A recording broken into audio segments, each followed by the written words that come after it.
Hello guys, good morning.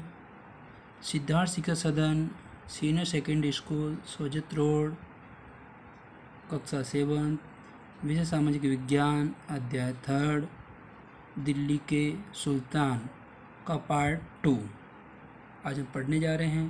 पहले हमने part first पढ़ा था दिल्ली सुल्तान का ही, जिसमें हमने दिल्ली एक महत्वपूर्ण शहर के बारे में पढ़ा, जिसमें तोमरों ने अजमेर के चौहानों को परास्त किया था और वहाँ उस राज्यकाल में ही कई व्यापारी जो जैन थे उसके बारे में हमने पढ़ा। और फिर यहाँ कई सुल्तानों ने अनेक नगर बसाए, जैसे दिल्ली, कोहना, सीरी, जहाँपना। दिल्ली के में कई शासक हुए, तोमर, अनंगपाल, पृथ्वीराज चौहान, मोहम्मद तुगलक, ऐबक, अलाउद्दीन खिलजी, सैयद खान, बहलोल लोदी इत्यादि। फिर हमने पढ़ा था तवारीख, तारीख, जो कि लेखक, सचिव, प्रशासक, सुशील से व्यक्ति होते हैं। वहाँ की भाषा फारसी थी। जन्म से अधिकार और लिंग भेद के बारे में, वो आदर्श समाज के बारे में बताते थे।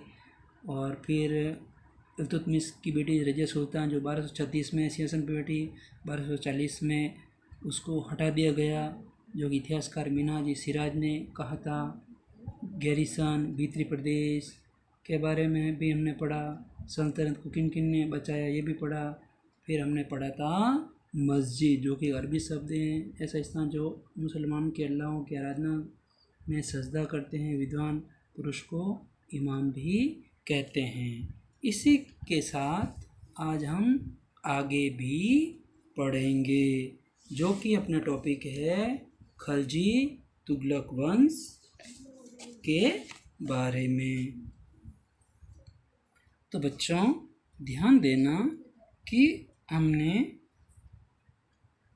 दिल्ली खलजी और तुगलक वंश के अंतर्गत प्रशासन के बारे में हम पढ़ने जा रहे हैं। तो इसमें हम पढ़ेंगे कि दिल्ली, ये जो स्थान है वो दिल्ली, कौन सा स्थान है, ये दिल्ली, इसके बारे में हम अपन पढ़ेंगे।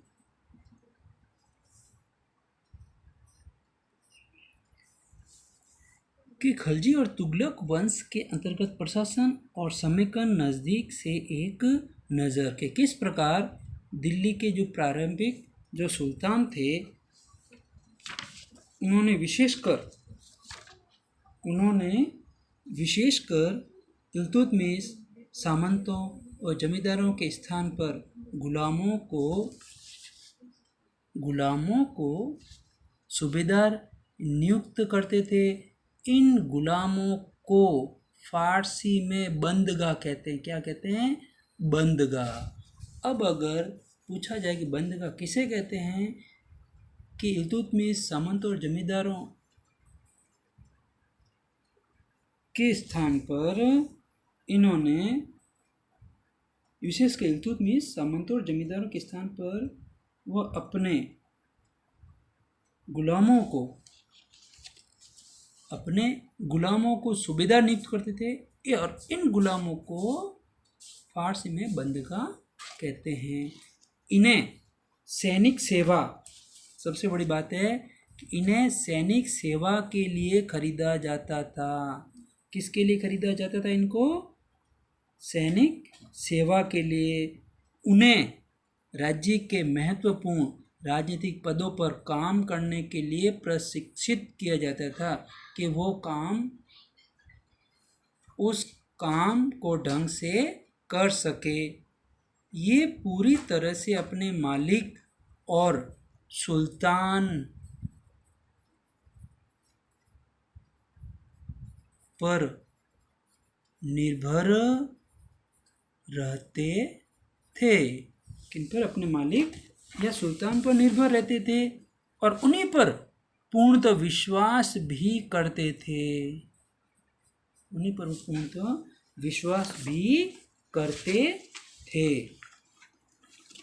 तो अपन ने देखा कि बंदगाह जो कौन होते थे? गुलाम। और उन गुलामों को क्या करते थे? सूबेदार नियुक्त कर दिया जाता था, और इन्हीं गुलामों को फारसी में बंदगाह कहा जाता था। और ये बंदगा क्या कार्य करते थे? सैनिक सेवा के लिए कार्य करते थे और राज्य के कुछ राजनीतिक पदों पर काम करने के लिए इनको प्रशिक्षित किया जाता था। अब देखते हैं आगे, खलजी व तुगलक शासक बंदगा का इस्तेमाल किस प्रकार करते थे और साथ ही अपने ही आश्रित यानी कि निम्न वर्ग के लोगों को ऊंचे से ऊंचे राजनीतिक पदों पर बिठा देते थे। लोगों को ऊंचे से भी ऊंचे राजनीतिक पदों पर बैठाते थे। और अब देखो आश्रित शब्द आया। आश्रित का अर्थ होता है जो किसी अन्य व्यक्ति के संरक्षण में रहता है या उस पर निर्भर रहता है, उसे आश्रित कहते हैं। गुलाम और आश्रित, देखो गुलाम जो होते थे उनको सूबेदार के रूप में नियुक्त करते थे और उन्हीं गुलामों को बंदगा कहते हैं और बंदगा सैनिक सेवा करते थे। और फिर खलजी और तुगलक जो इन बंदगों का इस्तेमाल करते थे और इन्हीं के साथ ही जो उन्हीं के आश्रित थे उनको ऊंचे से ऊंचे राजनीतिक पदों पर बैठाते थे। और आश्रित कौन होते थे कि किसी अन्य व्यक्ति के संरक्षण में रहते थे या उस पर निर्भर रहते थे। अब देखिए, गुलाम और आश्रित अपने मालिकों और संरक्षकों के प्रति वफादार रहते थे, मगर उनके उत्तराधिकारों के प्रति नहीं। उनके उत्तराधिकारों के प्रति वो वफादार नहीं रहते थे, क्योंकि नए सुल्तानों के अपने नौकर होते थे।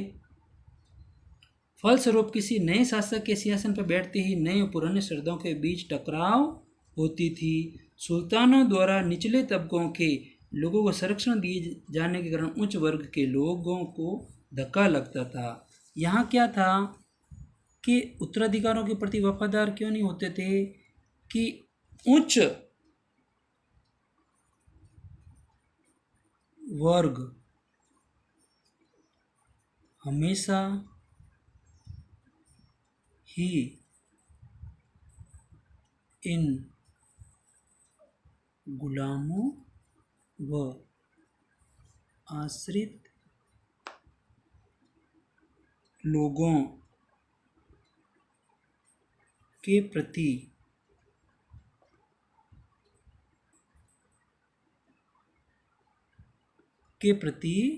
हमेशा ही अप्रसन्न रहते थे, क्योंकि ये निचले तबके के लोग थे, उनको वह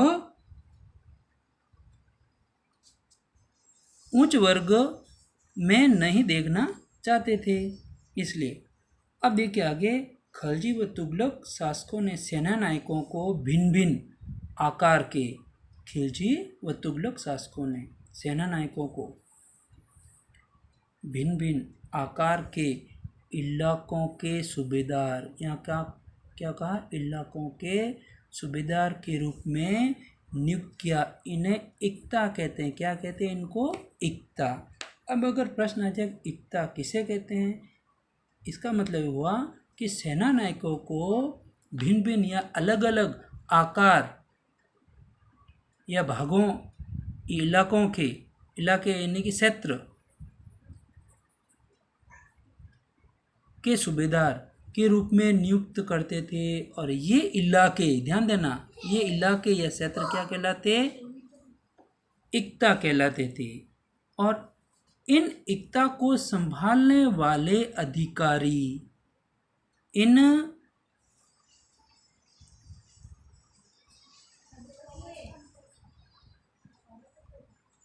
अब यहाँ ध्यान देना कि यहाँ सेना नायकों को भिन्न भिन्न आकारों के इलाके के सूबेदार के रूप में नियुक्त किया जाता था और ये इलाके एकता कहलाते थे और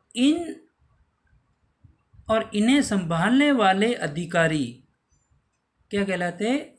इक्तादार या मुक्ति, दोनों एक ही, ध्यान रखना। इन्हें संभालने वाले अधिकारी इकदार या मुक्ति कहे जाते थे। मुक्ति का कार्य क्या था कि सैनिक अभियानों का नेतृत्व करना और इक्तों में कानून व व्यवस्था बनाना, व्यवस्था बनाए रखना और राजस्व वसूल करके सैनिकों को उनका वेतन या तनख्वाह देना था। लेकिन इसमें यह था कि मुक्ति का पद वंश परंपरा के अनुसार नहीं था। वंश परंपरा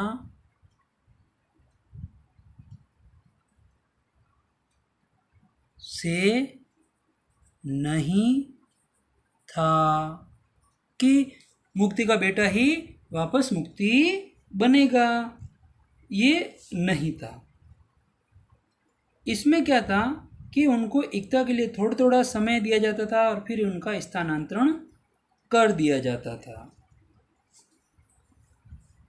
खलजी ने अपने शासनकाल में भू राजस्व का निर्धारण किया, जमीन मापचौक का, और उसे कर वसूल करने का और वसूली का कार्य भी इसने लागू किया। इसमें क्या था कि भूमि के स्वामी सामंतों और अमीर जमींदारों को भी अपनी सत्ता के आगे झुकने को बाध्य कर दिया था।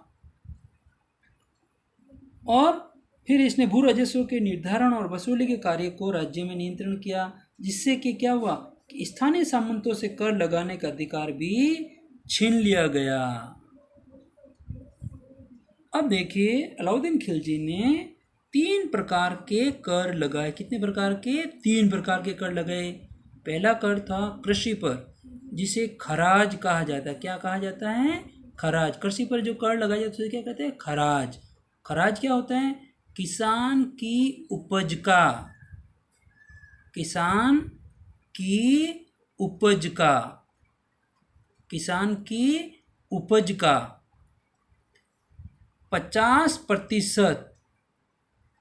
50%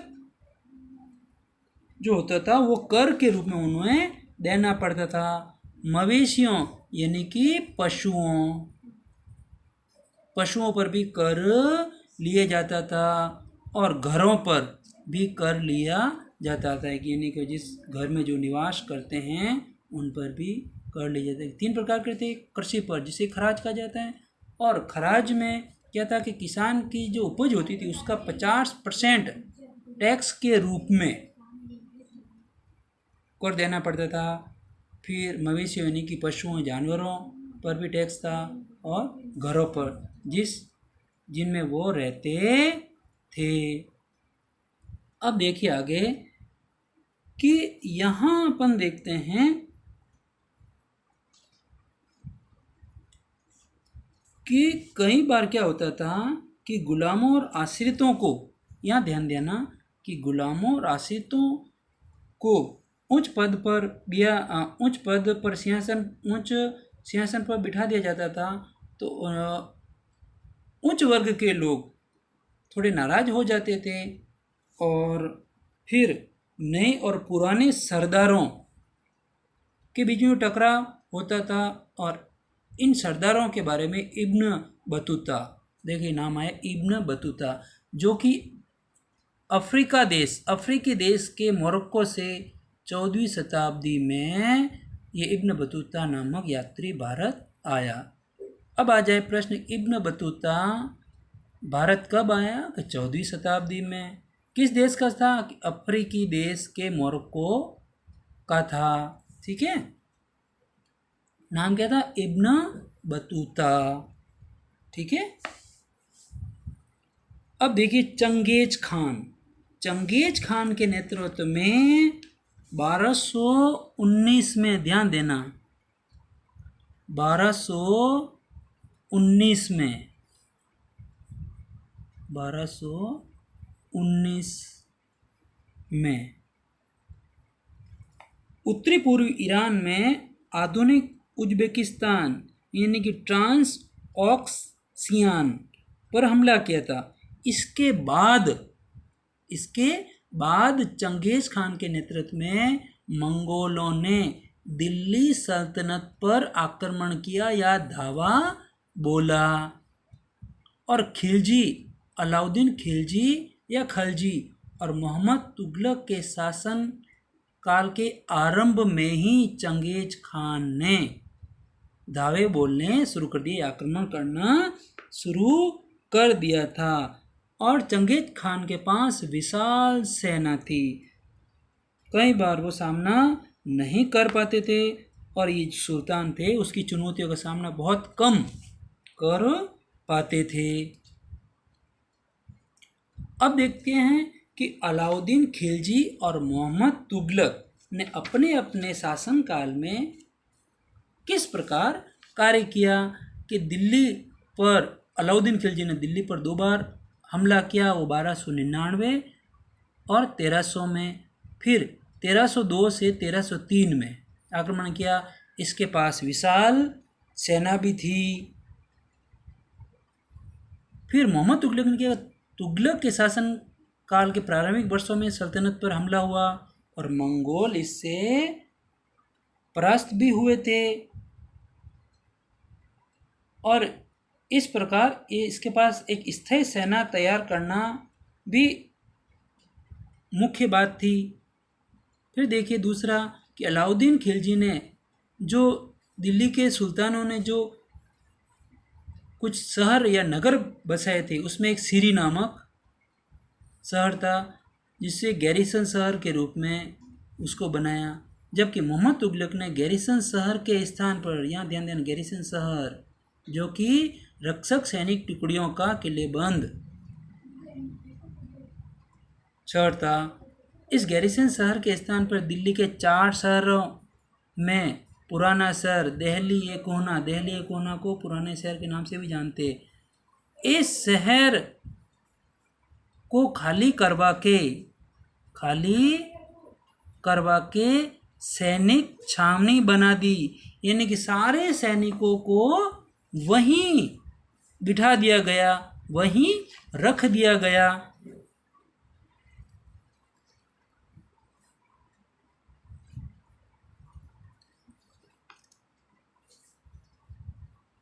यह हमने देखा कि प्रशासनिक कदम सफल रहे, जबकि इसके प्रशासनिक कदम असफल रहे थे।